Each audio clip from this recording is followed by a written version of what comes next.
పరిశుద్ధ లియో పాపు గారి పిలుపు మేరకు మనం ప్రతిరోజు ఏప్రిల్ మాసం అంతా గురువుల కొరకు ప్రార్థిస్తున్నాం. ఈ దినము ఏప్రిల్ 11వ తారీఖు గురువులు పవిత్రంగా, యథార్థంగా, ప్యూరిటీ అండ్ ఇంటగ్రిటీ, యథార్థంగా ఉండాలని, వారిని లోకపు మాన్యం తాకకుండా వారు పరిశుద్ధంగా ఉండాలని, దివ్య బలి పూజను సమర్పించేటప్పుడు పవిత్రంగా దివ్య బలి పూజ పీఠం దగ్గర నిలబడే శక్తిని వారికి దయచేయమని మనం ఈరోజు మన గురువుల కోసం ప్రార్థించుదాం. పితా, పుత్ర, పవిత్రాత్మ నామమున ఆమెన్. గురువు అంటే దేవుని ప్రతినిధి. ఆయన చేతులు పవిత్రంగా ఉండాలి. ఆయన నాలుక, ఆయన నోరు సత్యాన్ని మాత్రమే పలకాలి. కానీ ఈ లోకం ఎన్నో ఆకర్షణలతో, ఎన్నో అపవిత్రమైన వస్తువులతో నిండి ఉంది. అలాంటప్పుడు గురువు ఆ మాలిన్యాన్ని తాకకుండా, పాపం అంటకుండా పరిశుద్ధంగా జీవించాలని ఈరోజు మనం ప్రార్థన చేసుకుందాం. దేవుని వాక్యం ఈ విధంగా చెప్తుంది. మత్తయి శుభవార్త 5వ అధ్యాయము 8వ వచనం. హృదయ శుద్ధి గలవారు ధన్యులు, వారు దేవుణ్ణి దర్శింతురు. హృదయ శుద్ధి గలవారు ధన్యులు, వారు దేవుని దర్శింతురు. అంటే హృదయం శుద్ధిగా, మాలిన్యం లేకుండా, పాపం లేకుండా ఉన్నవాళ్ళు మాత్రమే దేవుణ్ణి చూస్తారు. గురువులు దేవుణ్ణి చూడాలి. దివ్య బలి పూజలో దేవుణ్ణి ప్రత్యేకంగా ఆహ్వానించాలి. ఆ దేవుణ్ణి మనకు అందించాలి. అందుకనే ఖచ్చితంగా వాళ్ళు పవిత్రంగా ఉండాలి. వారి పవిత్రతే మన జీవితాలకు ఆశీర్వాదం. ఒక చిన్న తెల్లటి వస్త్రం మీద చిన్న నల్లటి చుక్క పడితే అది స్పష్టంగా కనిపిస్తుంది. అలాగే గురువు జీవితం ఒక తెల్లటి వస్త్రం లాంటిది. దానిపై ఏ లోకపు మరక పడకుండా మనం ప్రార్థనతో కాపాడుకోవాలి.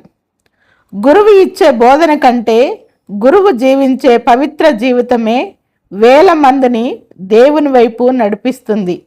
అదే పవర్ఫుల్ సువార్త. పవిత్రత లేని గురుత్వం కాంతి లేని దీపం వంటిది. ప్రియమైన స్నేహితులారా, కొంచెం సేపు నిశ్శబ్దంగా మన గురువులను గుర్తు చేసుకొని వాళ్ళ కోసం ప్రార్థించుదాం. మన గురువుల కళ్ళు కేవలం పవిత్రమైన వాటినే చూడాలని, వారి హృదయాలు కేవలం దేవుని ప్రేమతోనే నింపబడాలని వేడుకుందాం. వారు లోకానికి వెలుగుగా, యథార్థవంతులుగా జీవించేలా దేవుని కృప వారిపై కుమ్మరించబడాలని కోరుకుందాం. ప్రార్థన. పరిశుద్ధుడైన దేవ, మా గురువుల పవిత్రత కోసం వేడుకుంటున్నాము. ప్రభువా, శరీర ఆకర్షణ నుండి, లోకపు ధనాశ నుండి మా గురువులను కాపాడండి. వారు అర్పించే ప్రతి దివ్య పూజా బలి వారిని మరింత పవిత్రపరచాలని, వారి ఆత్మను మీ చెంతకు చేర్చాలని ప్రార్థిస్తున్నాం. ఎవరైతే గురువులు ఒత్తిడిలో ఉండి తమ యథార్థతను కోల్పోతున్నారో వారిని మీ పరిశుద్ధాత్మతో నూతనపరచండి. వారు చేసే ప్రతి పనిలోనూ, పలికే ప్రతి మాటలోనూ క్రీస్తు ప్రతిబింబించేలా వారిని దీవించండి. నిశ్శబ్దంగా మీ విచారణ గురువు గారి పేరు తలుచుకొని ఆయన పవిత్రంగా ఉండాలని ప్రార్థించండి.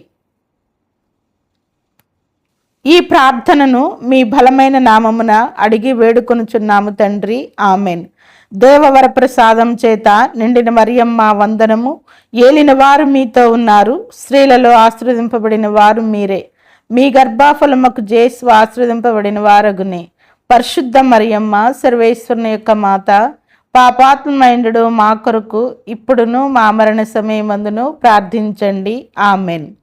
పితా, పుత్ర, పవిత్రాత్మ నామమున ఆమెన్.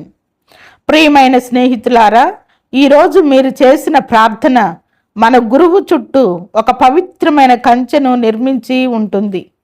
వారి యథార్థతనే